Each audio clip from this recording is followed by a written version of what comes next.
Ini soal 4. Silakan pause video untuk memahami soalnya.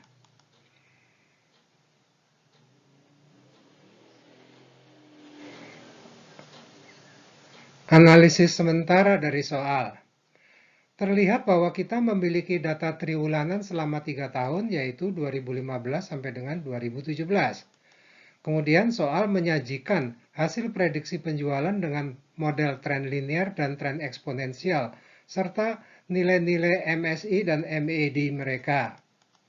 Pertanyaan A adalah tentang model mana dari kedua alternatif tersebut yang lebih baik. Ingat bahwa kriteria dalam membandingkan model adalah besarnya MSI dan MAD.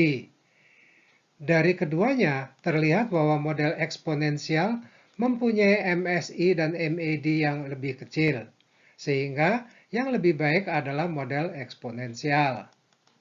Kita teruskan dengan soalnya. Ini kelanjutan soal 4.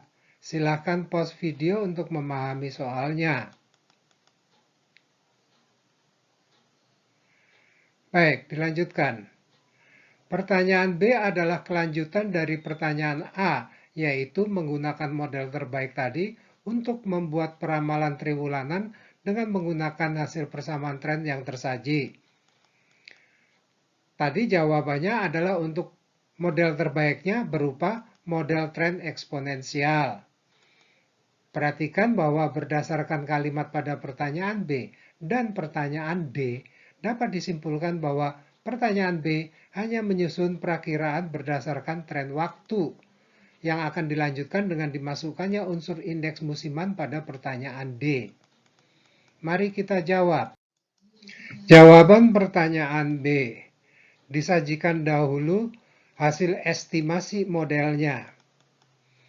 Tadi sudah ditetapkan bahwa model eksponensial adalah yang lebih baik. Formula untuk estimasi dengan model eksponensial adalah demikian ini. Jadi ada tambahan unsur standard error di dalam persamaannya. Untuk menyusun estimasi tren tersebut, perlu penetapan nilai-nilai T secara cermat. Dengan data dimulai pada 2015.1, sehingga nilai T sama dengan 1 adalah untuk 2015.1.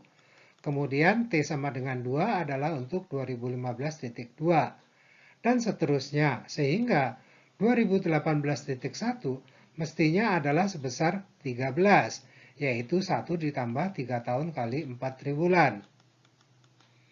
Sehingga dapat dituliskan nilai T periode estimasinya yang demikian ini. Masukkan nilai T ke dalam persamaan estimasinya akan menghasilkan nilai-nilai ini. Silakan gunakan Excel ini untuk mendapatkannya. Kita lanjutkan. Jawaban pertanyaan C yaitu mengisi kotak-kotak yang dikosongkan dan menjelaskan arti dari indeks musimannya untuk triwulan 1 dan triwulan 4. Yang pertama, isian dari sel-sel kosong. Mohon maaf, penempatan nilai-nilai pada rata-rata bergerak ya, atau MA tidak akurat. Mereka terpaksa ditempatkan separuh lebih lanjut dari seharusnya.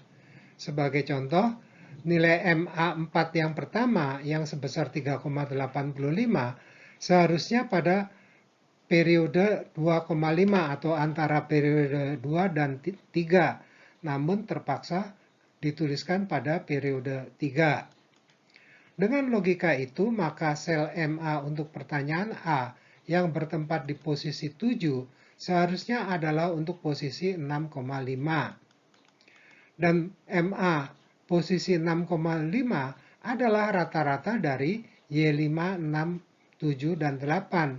Sehingga nilai X7 dapat dinyatakan demikian ini, maka nilainya adalah sebesar 6,1. Untuk sel B, nilainya adalah rata-rata dari 4 nilai ini. Sehingga sel B adalah sebesar 4,2125. Untuk pertanyaan C, sebagai centered moving average, Nilainya adalah pertengahan dari kedua nilai ini. Jadi nilainya adalah sebesar 6,6125. Untuk sel D, sesuai namanya, dia adalah rasio antara data runtunan waktu dengan centered moving average-nya, sehingga nilainya adalah sebesar 0,941401. Selanjutnya adalah arti dari nilai-nilai indeks musimannya pada lembar berikutnya. Masih jawaban pertanyaan C tentang arti nilai indeksnya. Untuk itu dipanggil informasi yang diberikan oleh soal. Nilai indeks musiman triwulan pertama sebesar 94,004 berarti bahwa secara rata-rata nilai pada triwulan pertama adalah sebesar 94,044% dibandingkan rata-rata triwulanannya atau hampir 6% lebih rendah daripada rata-rata triwulanannya. Nilai indeks musiman triwulan keempat sebesar 103,852 berarti bahwa secara rata-rata nilai pada triwulan keempat adalah sebesar 103,852% dibandingkan rata-rata triwulanannya atau sebesar 3,85% lebih tinggi daripada rata-rata triwulanannya. Jawaban pertanyaan D. Menyusun peramalan triwulanan berdasarkan jawaban B yang disesuaikan dengan indeks musimannya. Kita jawab secara tabular berikut ini. Tadi sudah kita peroleh estimasi time trend-nya. Kita perlu memanggil indeks musimannya. Peramalan yang didasarkan atas tren dan indeks musiman merupakan perkalian keduanya ini. Kita lanjutkan dengan soal berikutnya.